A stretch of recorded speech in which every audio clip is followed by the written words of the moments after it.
Alors, nous attaquons maintenant l'action. Alors, l'action, c'est Wells Fargo. Wells Fargo, banque, bien évidemment. Et pourquoi? Ben, ça a été une des premières banques vendredi à nous proposer ces résultats.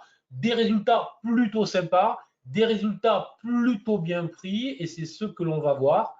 Car évidemment, puisqu'on rentre dans la saison des résultats, il est important de surveiller, il est important de regarder quelles vont être les annonces, quels vont être les résultats et surtout, je vous invite à regarder quelles vont être les perspectives annoncées par les différents managements des entreprises, car c'est là que l'on aura la clé de ce qui nous poussera plus ou moins. Alors, je vous invite vraiment, même si au début, je sais qu'on ne s'intéresse pas trop à tout ça, lorsqu'on veut devenir un bon trader complet, capable de faire du scalping, du day trading, du swing trading et de l'investissement, il faut s'intéresser aux actions car c'est de là que tout démarre et c'est des résultats que tout se fait.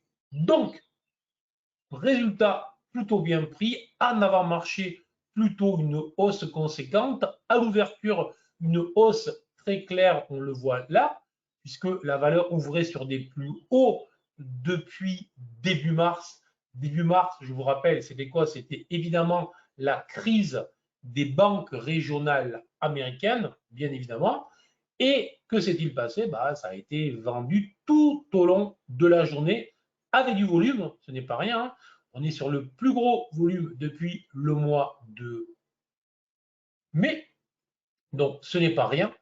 Et petite tentative ici, on le voit avec l'ombre haute. Rappel, le webinaire 25 juillet sur les chandeliers, venez, ça risque d'être intéressant pour ceux qui veulent avoir du market timing plus précis, une meilleure compréhension de la lecture de nos indicateurs, et notamment des chandeliers japonais. Donc, j'ouvre sur les hauts, je pousse, je me fais nettoyer. Donc, tous ceux qui ont acheté les résultats se font nettoyer et je clôture quand même en baisse significative, en baisse sérieuse, non pas par rapport à la veille. Donc, si vous regardez le résultat strict veille journée, rien de très intéressant. Si vous regardez le résultat du combat entre acheteurs et vendeurs sur la journée, là c'est plus que significatif. Il y a eu du volume, il y a eu du range, il y a eu un grand combat et ce sont les vendeurs qui ont nettoyé, asséché, aspiré. Vous pouvez mettre tous les verbes que vous voulez. Bref, les acheteurs se sont fait rincer et là, je peux vous dire que quand vous achetez l'ouverture et que le soir vous vous êtes fait nettoyer de cette manière, si vous travaillez avec un peu de levier, ça fait très très mal. Donc, autrement dit, prudence maximale sur les bancaires, notamment qui nous annoncent des plutôt bons résultats, des plutôt bonnes perspectives, mettent un peu de provision dans leur bilan justement en prospective là, des mois à venir et d'un ralentissement économique à venir, et plutôt bien pris au départ, mal pris au final. Rien de rédhibitoire, il faut surveiller dans les prochains jours.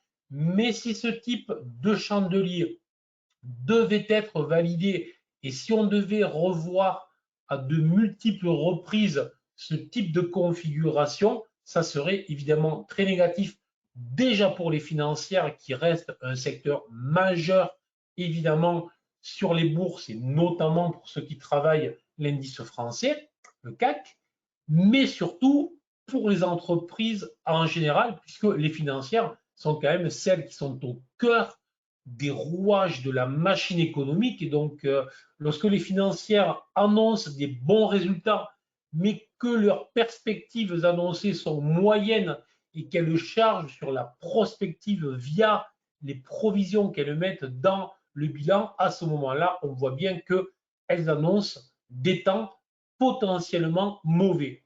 D'où l'importance de regarder, d'étudier ce type de configuration et vous voyez un simple chandelier nous en apprend beaucoup, donc à surveiller au maximum dans les prochaines journées.